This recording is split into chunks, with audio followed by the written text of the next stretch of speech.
boys, UFC Fight Night Taira versus Perez is on this Saturday, and I'm going to be giving you the rarest damn predictions on this whole website. We're going to go through every single fight on this card, give you guys my rare predictions and who I think is going to win and how. Before we start, we're on that goal to get to 500 subscribers. You already know, hit that subscribe button, and let's start off with the featherweight division. Melquizael Costa taking on Shayilan Nuerdanbieke. Now Costa coming into this fight has the reach advantage, has the height advantage, in my opinion has fought the way more experienced opponents out of the two.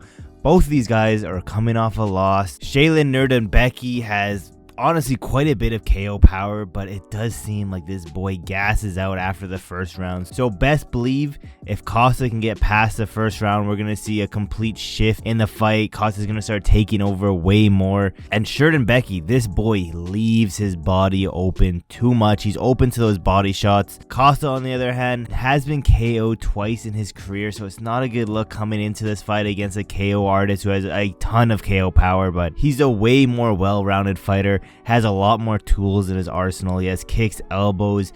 His striking, in my opinion, is a whole lot better. What I think is going to happen is first round, it's going to be a very competitive first round.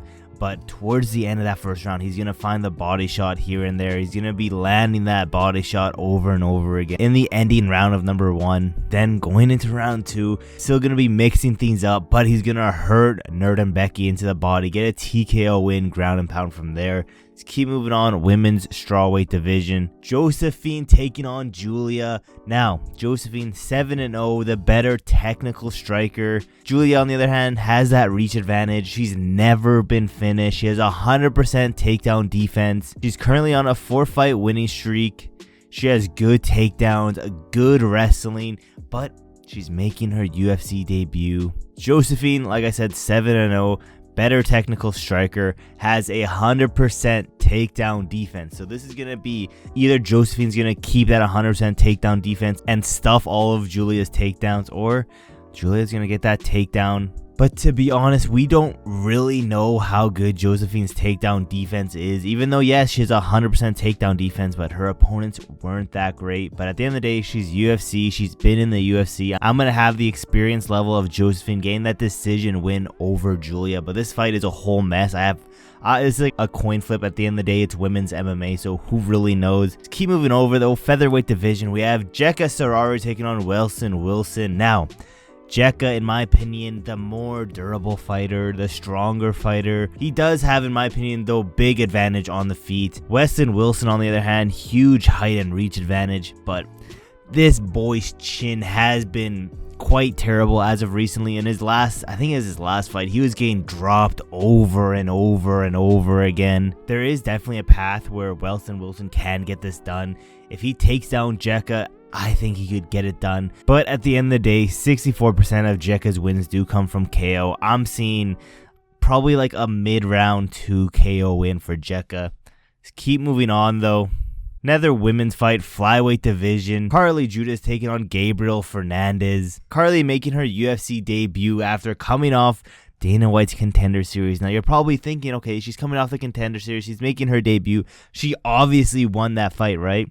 No. This woman lost her fight and she's still making her debut in the UFC. So if that doesn't tell you something, I don't know what does. Granted, she did have a very fun fight, but still lost. She has more of like a brawling striking style than anything else. Gabriella, on the other hand, way tougher, fought the more experienced people, more well-rounded. She's been in the UFC. She's on a 2-fight losing streak, but she's been in the UFC. She knows what it feels like. She's never been finished. I think the experience level is going to show in this fight. Give me Gabriella Fernandes by a decision win. Probably like I could see a 29-28 decision win. Let's keep moving down, though. Welterweight division. We have Josh Quinlan taking on Adam Fugitt. Now, in my opinion, this is a pretty big step up. Not like a big, but a decently big size step up for Josh Quinlan. He's coming off back-to-back losses against strikers that are pretty similar to Fugitt right now. Both of these fighters, though, have never won a decision win, so best believe there's going to be a finish on this fight. Adam Fugitt, the very small reach advantage and height advantage.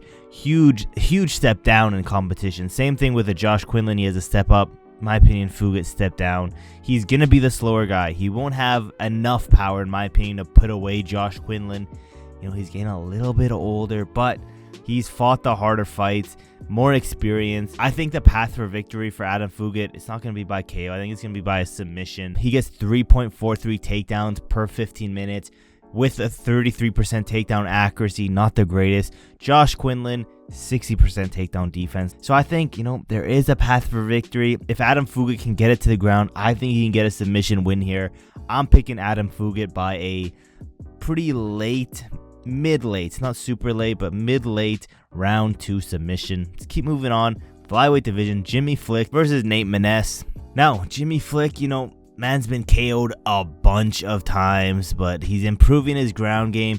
He's been improving here and there, but Nate Maness is just, in my opinion, the way better fighter all around. Reach advantage, height advantage. The only thing, this man does struggle a little bit on the ground. There is going to be a fighter who can exploit that. Do I think it's going to be Jimmy Flick? No. I think the stand-up game is going to be way too much for Jimmy Flick, and I see a very, very highlight reel KO happening. Give me Nate by a, I want to say first round, but I don't know if this is going to be a fast card where every single one of these fights ends like super early, but give me round 1 KO win for Nate. Let's keep moving on. Flyweight division, Tagir Ulanbekov taking on Joshua Van. Now, Tagir, big size advantage. I think he's going to have a big strength advantage as well. Joshua Van, on the other hand, I think this is a big step up in competition for him. He's a very slow starter. Gets compared to someone like a Max Holloway, for an example, but a slow starter. More of a volume fighter than having straight up power. He snowballs into the fight and gets better and better throughout the fight. Better striker, in my opinion, but Ulanbekov, better ground game. This is going to be a battle of, can Joshua Van keep it on the feet, or can Ulanbekov get it to the ground? He has 4 first round finishes, so I think this is a pretty clear case. Someone who's a slow starter, someone who has a pretty good amount of first round finishes, someone who has a glaring hole in their game on the ground game. I'm going to pick Ulanbekov by a first round submission. Let's keep moving on. I believe this is the main event of the prelims. Bantamweight division, Brady Hiestand taking on Garrett Armfield. Now, Brady does have that reach advantage, does have the height advantage. Both of these guys are pretty big for this division, I'm not going to lie. Garrett, the better striker. He has pretty good takedown defense. This boy got that dog in him. He gets hurt and he comes back and he finds that win. Brady, he's going to want to try to get this to the ground. Granite's going to try to keep this standing, and I think Granite's going to get this done.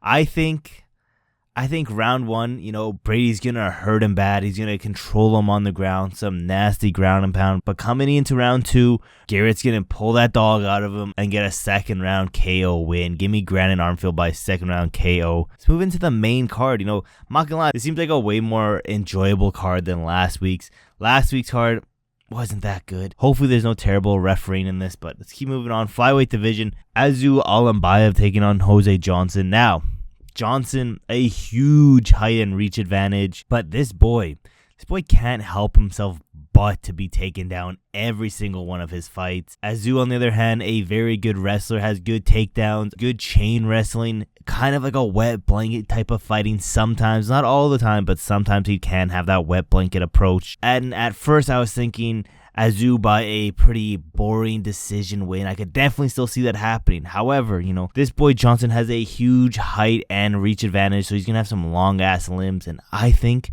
Assu can catch one of those limbs, put him in some dangerous positions.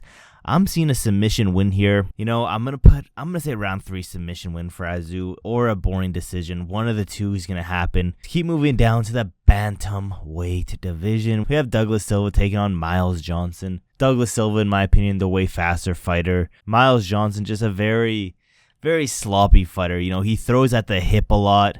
I think Miles Johnson hits a lot harder, but at the end of the day, I think Douglas Silva is gonna catch him. I think the sloppy technique of Miles Johnson is going to get him in trouble this fight. Give me Douglas Silva by a pretty comfortable, just like outclass decision win. Let's keep moving down though. Featherweight division. Timothy Kwamba taking on Lucas Almeida. Lucas Almeida, the height and reach advantage. Currently on a 2-fight losing streak, has never won a decision win. Timothy, never been KO'd, good striking, fought some pretty decent level competition. He has good footwork, good head movement. In my opinion, he's faster. He throws in combinations. He has great counters, good takedown defense. Lucas Almeida, he's more of a brawler. He has good power. With that being said, I think Timothy's going to get this done. Just like the last fight, I think it's going to be a decision win for Timothy. I could definitely see Timothy putting out Lucas Almeida, but I think it's just going to be a decision win. Let's go into the co-main event, middleweight division. Ikram Aliskerov taking on Antonio Trocoli. Now, Antonio has a huge height and reach advantage, and in my opinion, that's where it ends on like the positive sides for him. He's my opinion, he's not like the top level in the middleweight division just yet. This is his debut. Ikram hasn't fought anyone, too impressive at the top of this division. Let's be realistic. He was supposed to fight a bunch of fighters in the top 15, just never ended up happening. Now he's fighting a guy off the Contender Series, his debut. But other than that, I think Ikram should dominate this fight. He has a super underrated jab. Pay attention to this fight. Pay attention to this man's jab. Hella underrated, but it's going to be a first round KO or submission, to be honest. If Ikram wants to be at the top of this division, he better make this look super easy. Let's keep moving over though. Main event, flyweight division, Alex Perez taking on Tatsuro Taira. Now, Alex Perez, getting better and better into every single fight. He's coming into his prime, maybe his second prime, but this man's kryptonite has been and has always been submission threat grapplers. Now, he has big power on the feet. He's going to have a huge advantage on the feet too. He has some good takedown defense like we saw against the Muhammad Mokaev fight, but Taira has been nothing but dominant throughout every single one of his fights. As soon as it gets to the ground, practically over. He's just so dominant once it gets to the ground. And yeah, as much as I want to pick Alex Perez to, get that underdog win, I just can't do it against Taira. I think it's going to be a very competitive first and second round, but eventually Taira's going to get it to the ground. He's going to keep it to the ground. And I see a submission win, round 3 for Tatsuro Taira. I'm not going to lie, this card is looking pretty good. Does it have the most name value? No, but it's just very entertaining fights. You guys have to let me know in the comments below, what do you guys think of these fights? Are you going to be watching this Saturday? Do you agree with my rare predictions? All of that great stuff. Thank you guys so much for watching to the end of the video. Don't forget to like, subscribe, and turn on those post notifications so you never miss any of my newest videos. And yeah, there's really not that much else left to say except for I will see you guys in my next video.